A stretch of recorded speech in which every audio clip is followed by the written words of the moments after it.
Hello and welcome to a Let's Play of me playing Settlers 2, one of my all-time favorite games. I've played this game to bits, and I will do one stage as a Let's Play, not the campaign, because each stage is pretty samey, so I thought one level would showcase the game well enough.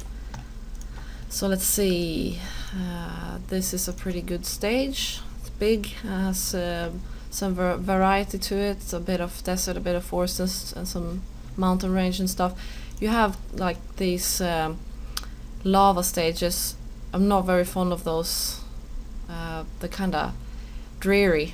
Otherwise they're fun, obviously, but they look kind of sad. We will play this on normal, which I'm assuming this is. It's the middle stage anyway. They're very easy on easy. I've never actually tried it on hard. I probably should someday, but we'll try it on normal. So let's see, let's start this up. Obviously, as you can see, this is not the original, unfortunately. It's the 10th anniversary edition, but they did change some things for the 10th anniversary edition that really, their quality of life changes to the game that are awesome, and I will explain them as I get to them. So here we are, and we really have to start out with the backbone of the game, the settlement that you have, which is something that will give you wooden planks. So we have some wood here. Let's get out some woodcutters to get that started, like that. And you also want to expand, you expand your settlement as soon as possible to make sure you are the quickest to get to certain, like gold, preferably. I mean, that is really what you want to get to.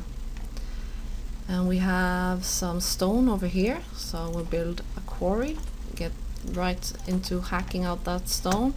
We have some more stone over there, so we can build another quarry there. You really want to make sure you have enough wood for everything, enough planks. The barracks, I think, have priority.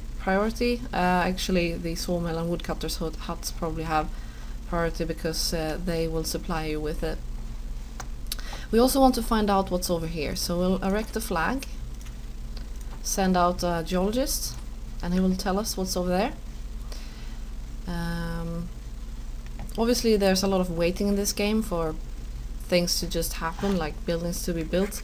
I will edit out that if it is too much waiting. You can also speed things up, as you can see up here in the corner. You have a little man. I'm now sped it up 3 times, so you can see the little men are hurrying along. And our geologist has found iron. That's great. We'll let him keep on looking around there, see what else he finds. And we'll get back to the woodcutters. You don't just want woodcutters, obviously, because they will cut down all the trees and then you will be out of planks eventually. So we want to make sure that we replenish the trees somehow, and that we do by building a forester. And you want to make sure the forester isn't just anywhere, because the forester will just randomly plant his trees around his vicinity, obviously, and you don't want those trees to interfere too much with what you're building. So a little bit out of the ways, not smack dab in the middle where you might want to build further buildings. Especially down here, for instance, I see a nice spot for a farm. Not right now, but maybe in the future. And I don't want the forester to start planting trees around that building, preventing the farmer from planting his crops. We're getting a lot of notifications here. All these building completed ones aren't very interesting. These ones are the interesting ones. Military building manned, not banned. You want to get right to it and set it up. Start with toggle coin supply off. I will explain this in a second. And build another barrack straight away. We want to expand our grounds as much as possible. Here is more quarry material. Here is another area to build some mines in the future. Here I see some forest that can be cut off. We want this to move away, then possibly we can build more mines here. The geologist is done, so I will do this. These little signposts of what's in this mountain will go away eventually. So what I do when I find them is that I build the mines, but I don't connect them yet necessarily, unless I want the mines to start producing. In this case, actually, why not? We can start up an iron mine. But as soon as I find areas where there's ore and I want to remember what's there, I build up the mines in the area and just don't connect them and wait for the appropriate moment. So back to the barrack. We had another military building manned over here to stop the coin supply. You want to do this because once you start supplying gold coins, you want to make sure that only the buildings that need it get these coins. But the only way to tell your little men not to give it to unnecessary buildings like this one is to stop the coin supply. Otherwise you will waste precious gold coins here. You do not want to do that. So let's chop away some forest, because as you might have noticed, I tried to connect this barrack with the road here and couldn't do it because there's a tree right there in the way, or here. So, but we can build a barrack up this way. So let's do that. And you can turn these notifications off. You will still hear it, you just won't see it anymore. But I'll do that so it won't like clog my inventory there, or my little chat window. So our new barrack is already done. Let's stop the coin supply. Check this new area out. I'll do this. You don't want to build the barrack too close up here either, because that might prevent you from being able to build mines up in the mountain here. Because as you see, when you build a building, it does change the layout around. If you see, I put this flag down, I can now not build buildings here, for instance. This road here is a good example actually of what I'm going to explain now. The road system is essential obviously to a game like this, and you want to make sure that as many goods as possible can be brought around the roads at any one time. I will speed down a bit here to explain this. I'm not going to build a road there. So you want as many signposts up as possible, because between each signpost will be a little person carrying things. I see this road isn't very good either. I'm going to change that. If you say, for instance, I would have a road between this flag and no signposts in between, you would have one dude carrying goods from this flag all the way up to this flag. But if I have these signposts here, I have 1, 2, 3, 4 people in between the signposts, which means 4 goods will be traveling along this road rather than just the one at any one time. And that's really what we want. Now I'm going to fix this road because I don't like it. I want another sign post there, meaning nope, like that. We have 2 people walking this road rather than just the one.